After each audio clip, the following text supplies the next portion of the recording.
Atos dos Apóstolos. Tendo chegado a Jerusalém, procurou juntar-se com os discípulos. Todos, porém, o temiam, não acreditando que ele fosse discípulo. Mas Barnabé, tomando-o consigo, levou-o aos apóstolos. E contou-lhes como ele vira o Senhor no caminho, e que este lhe falara, e como em Damasco pregara ousadamente em nome de Jesus.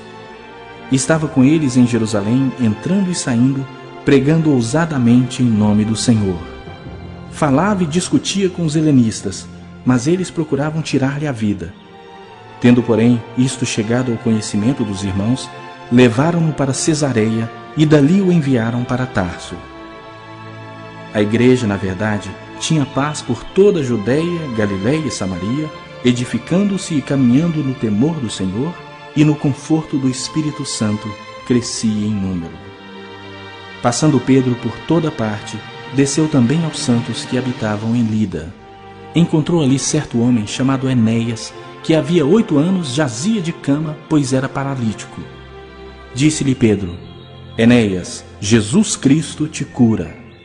Levanta-te e arruma o teu leito. Ele imediatamente se levantou.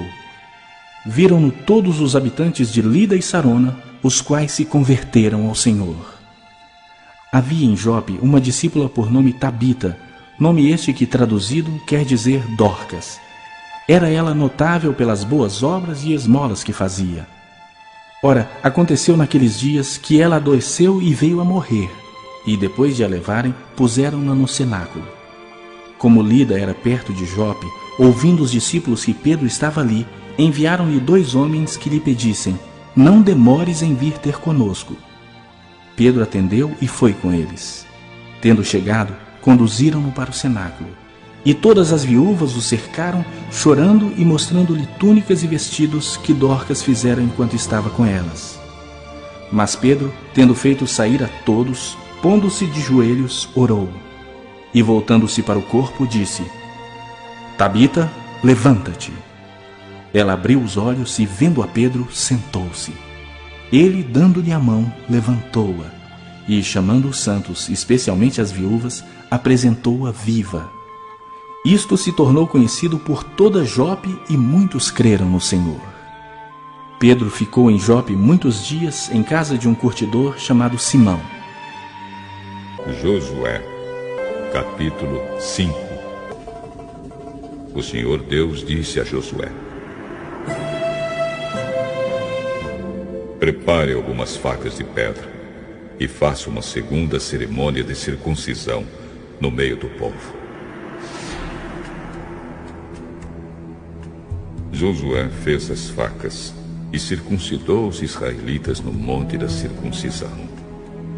Ele fez isso porque todos os homens que tinham idade para guerrear quando saíram do Egito haviam morrido pelo caminho, no deserto. Todos os homens que saíram do Egito tinham sido circuncidados, mas isso não foi feito com nenhum dos que nasceram durante a viagem pelo deserto. O povo de Israel havia andado 40 anos pelo deserto. Durante esse tempo, todos os homens que saíram do Egito em idade de guerrear tinham morrido, porque haviam desobedecido a Deus, o Senhor. Deus tinha dito que não ia deixá-los ver a terra boa e rica que ele havia jurado dar aos seus antepassados. Mas os filhos que tomaram o lugar dos pais não haviam sido circuncidados durante a viagem pelo deserto. Esta foi a nova geração que Josué circuncidou. A nação inteira ficou acampada até que sararam todos os que foram circuncidados. E o Senhor disse a Josué: hoje eu tirei de vocês a vergonha de terem sido escravos no Egito. Foi por isso que chamaram aquele lugar de Gilgal. E este nome continua até hoje. Os israelitas estavam acampados em Gilgal, na planície em volta da cidade de Jericó. E ali comemoraram a Páscoa na noite do dia 14 do primeiro mês. No dia seguinte comeram alimentos daquela terra, cereais torrados e pão sem fermento. Depois disso, os israelitas não tiveram mais o maná, porque ele parou de cair do céu. Desse ano em diante, eles começaram a comer os alimentos da terra de Canaã.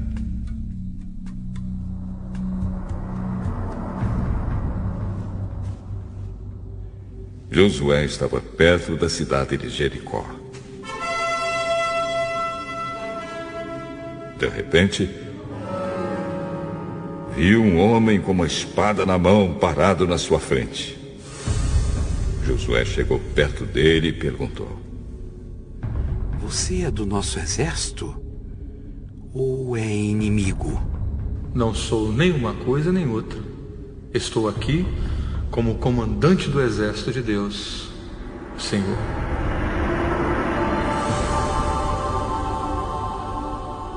Josué ajoelhou-se, encostou o rosto no chão e o adorou. E disse: Estou às suas ordens, meu senhor. O que quer que eu faça? Tire as sandálias, porque a terra que você está pisando é santa.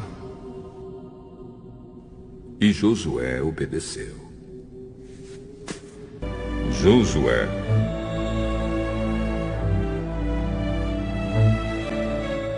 capítulo 6.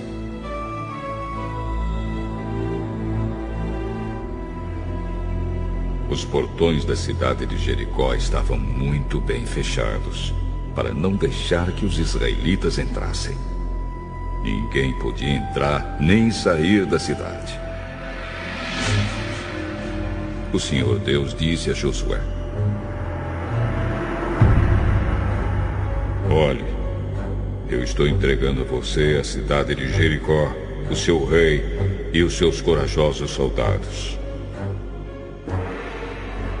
Agora você e os soldados israelitas marcharão em volta da cidade uma vez por dia, durante 6 dias.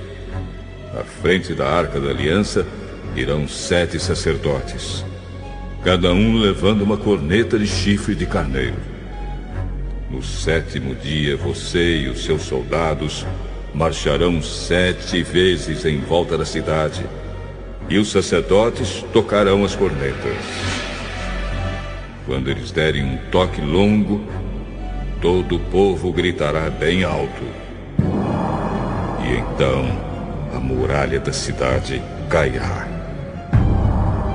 Aí cada um avançará diretamente para a cidade.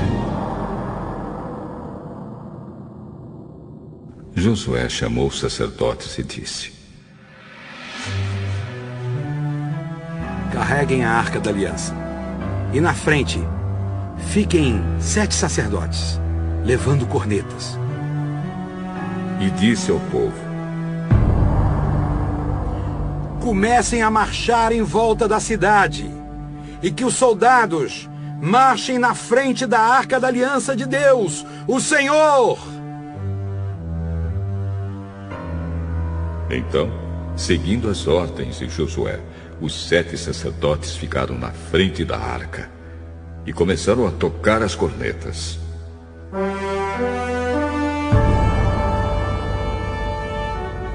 Os soldados iam na frente dos sacerdotes, que tocavam cornetas, e um grupo de guardas seguia a arca. Durante esse tempo, as cornetas tocavam. Mas Josué tinha dado ordem ao povo para não gritar, nem fazer barulho até que ele mandasse. Aí Josué ordenou que os sacerdotes dessem uma volta ao redor da cidade, carregando a Arca da Aliança. Depois voltaram ao acampamento e passaram a noite lá.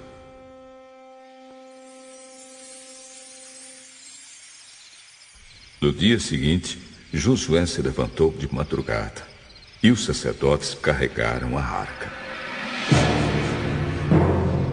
Os 7 sacerdotes que levavam as 7 cornetas iam na frente, tocando sem parar.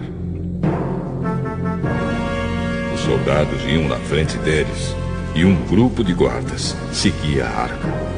As cornetas não paravam de tocar.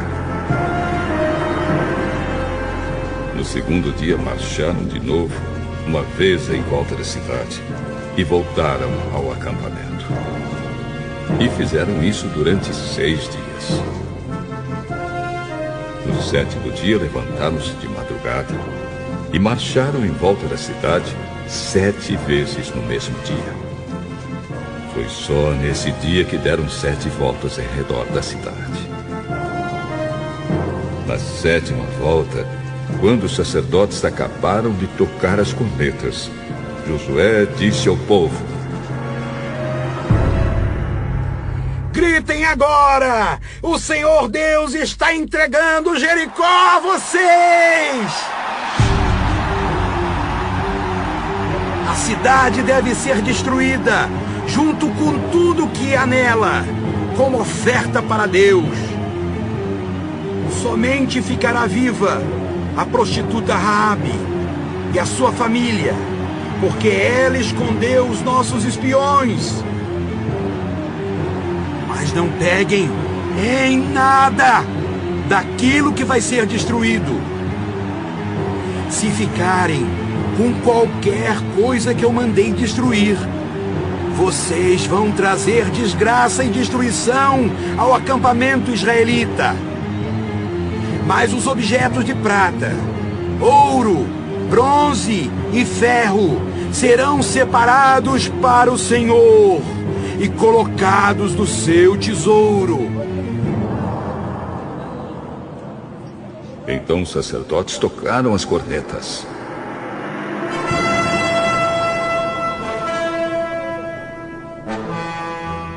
Logo que o povo ouviu este som, gritou com toda a força.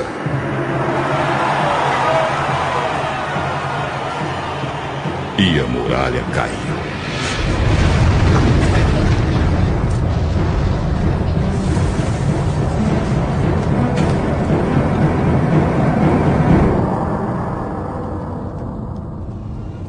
Aí todos subiram, entraram na cidade e a tomaram.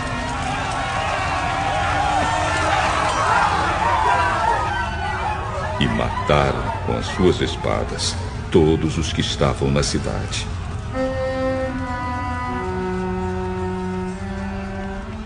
Homens e mulheres, crianças e velhos. Também mataram os bois, as ovelhas e os jumentos.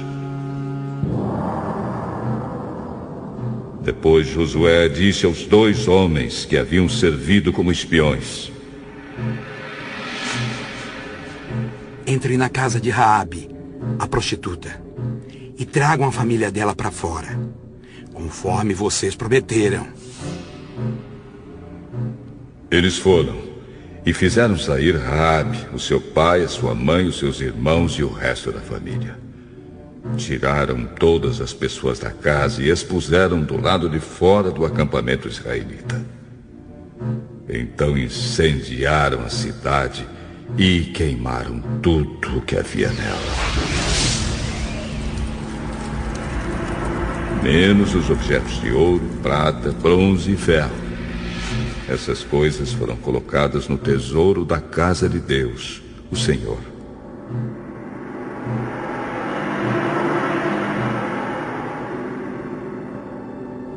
Josué deixou que Raabe, a prostituta, e todos os seus parentes ficassem vivos, porque ela havia escondido os espiões que ele havia mandado a Jericó. E os descendentes dela vivem no meio do povo de Israel até hoje. Nessa ocasião, Josué amaldiçoou a cidade em nome de Deus, dizendo: Quem tentar construir de novo esta cidade de Jericó será amaldiçoado pelo Senhor. Quem puser os alicerces perderá o filho mais velho. Quem colocar os portões perderá o filho mais moço. Assim o Senhor Deus esteve com Josué, E a fama de Josué se espalhou por todo o país. Jó, capítulo 23.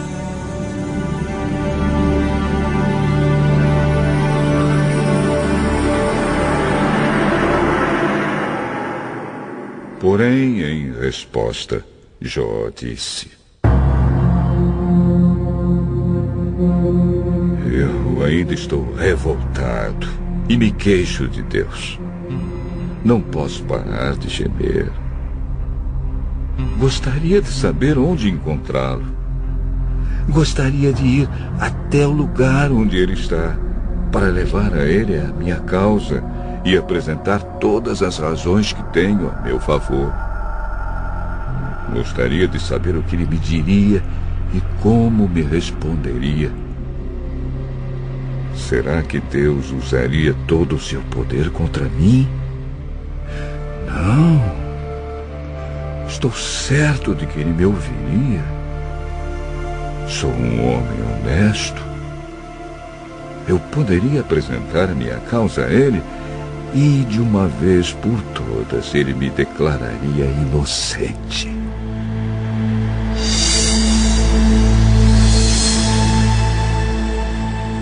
Eu procuro no leste, mas Deus não está ali.